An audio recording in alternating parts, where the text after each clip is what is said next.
It's time for Tubi Tuesday. Hello, welcome to Tubi Tuesday, and today we're looking at Here Comes to FrogTown, starring Roddy Piper. And it's a post-apocalyptic film in the vein of Mad Max, but only with frogs and Earth repopulations.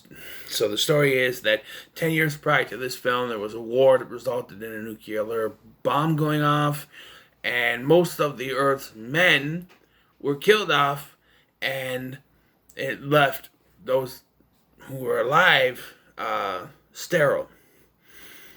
We follow Sam Hell, Hell comes to fucking him, as he is arrested and going to be,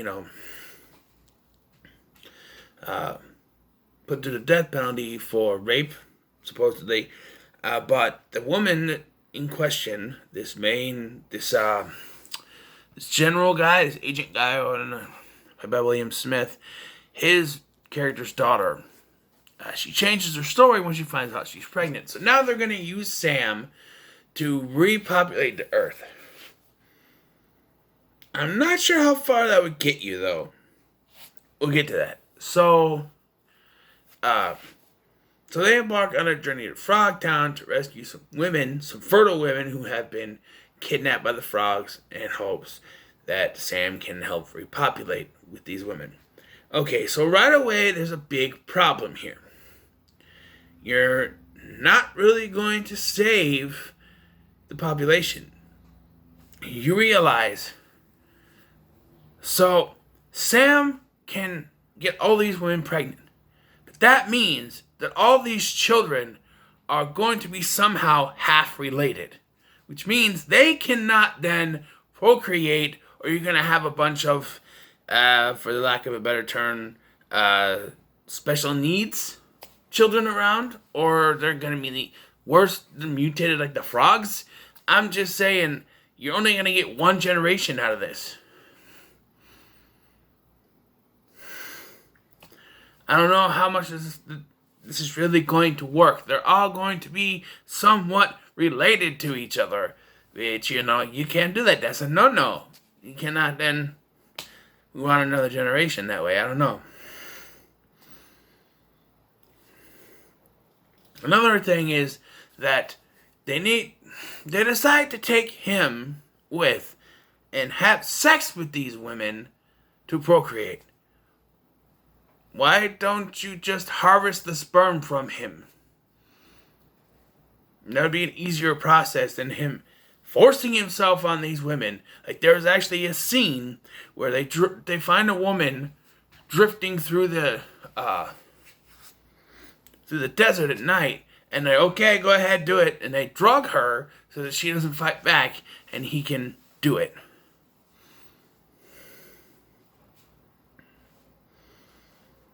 Why don't they just harvest his sperm? It just doesn't make sense to me. Another thing is that this, what's her name? Spangle. She's the main female of this group, of this film. And it's her job to make sure that Piper, or Sam Hell, does his job. But the first time he has to do his job, she gets all pissy.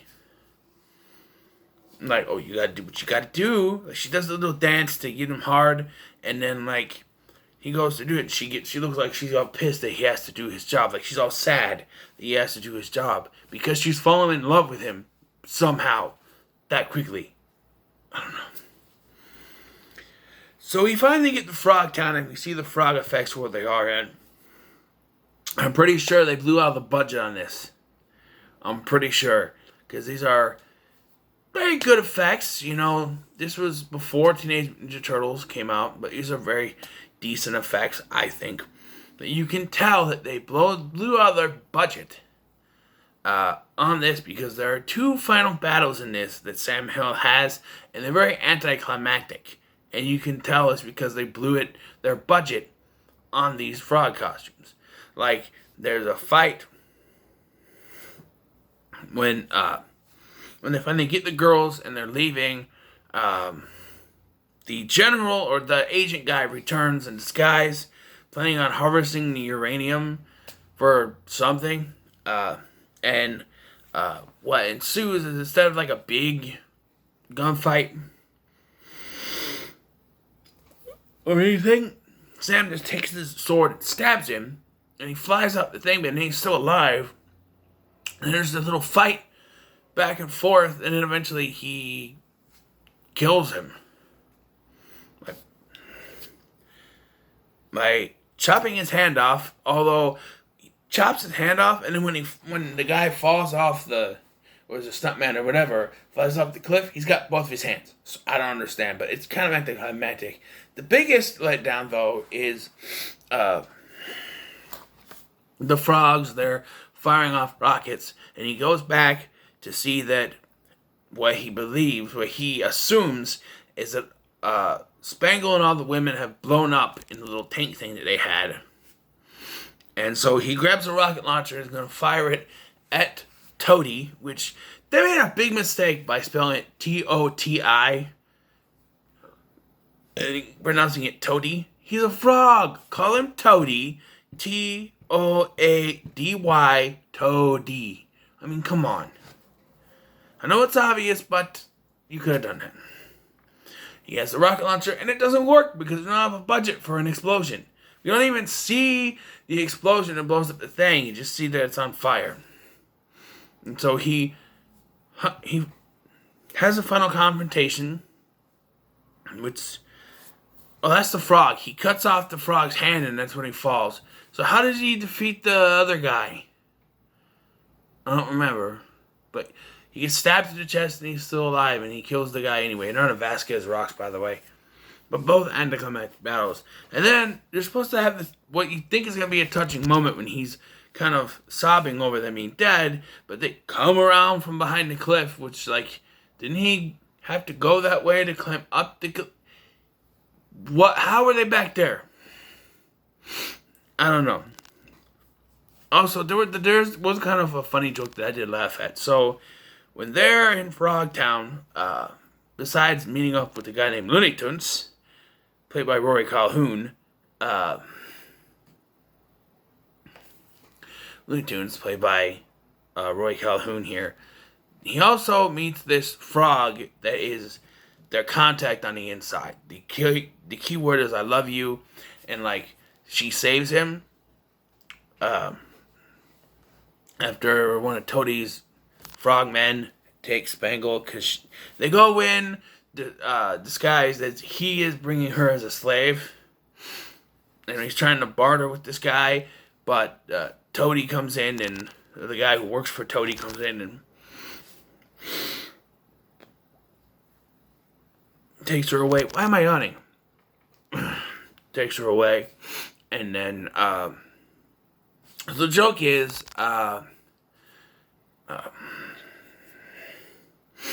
like, he says, "How will I thank you?" And she's like, "I've got ideas." And, like, she wants, to do the bang boom with him. And she wants to get laid, and he's like, he makes her put a sack on her head, is the thing. And so later, he gets captured, and he's, hung up, and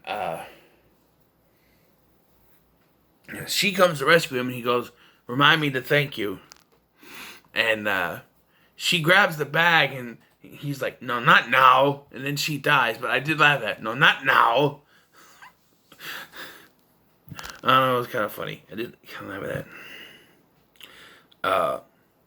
They make Spangle do the dance of the three snakes, which I guess the actress was a dancer or aerobics person in real life.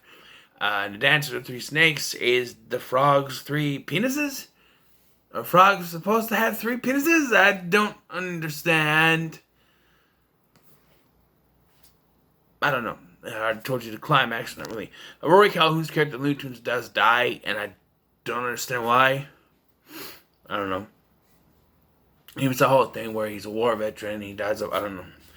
All in all, I thought this movie was pretty good. Nothing spectacular, but pretty good. I'm going to give it a 7 out of 10. It's enjoyable. I do recommend it. I think it's a fun little movie. It's 80s schlock. Yeah. There's some problems with it, but mostly pretty good. There's a scene where he gets a beer, but he drinks, and he's like, it does like tastes like industrial waste. How do you see?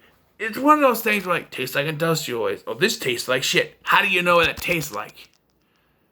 How do you know what that tastes? Well, that tastes like shit. That tastes like industrial waste. How do you know what it tastes like though? That you know, it's a common phrase. You say that tastes like shit. I don't know why you had to say that tastes like industrial waste. This is a rated R movie. We see some tits in this. I forget her name, Castellana or Castellina, whatever. The girl that's with them, Sam Hell and Spangle, she actually like gets her clothes off and is going to bang Sam Hell right there. And there's this thing with the earrings that is gonna blow off, and that leads to like he has this little chastity belt thing that she activates her ear things. Like, his job is to impregnate people, right? Now I understand maybe like if he impregnates the girl or the lieutenant, she'll have to leave because she'll be pregnant. Possibly. They never, I mean, that girl they find, the woman they find, he has sex with her, and then they just assume she's pregnant because he's been leaving a string of pregnant women all over the place, apparently. I don't know how that works. But anyway, that still means everyone's going to be related some way. Half related. Don't know how that's going to work, but it's a little iffy. But like, she stops her and threats him with the thing, and he's like, son of a, or whatever. And I'm like, I understand maybe, I don't know. She's jealous again. I don't know, but it's not. I don't understand why she's threatening him. It's not his fault. She was all over him. So I don't know. But yeah, like I said, this movie's fun. 7 out of 10 for me. So what are your thoughts on Hell Comes to FrogTown? Leave in the comments below. Make sure to like, share, and subscribe. Thanks for watching. I've been Scotty, and I'll see you in the next one.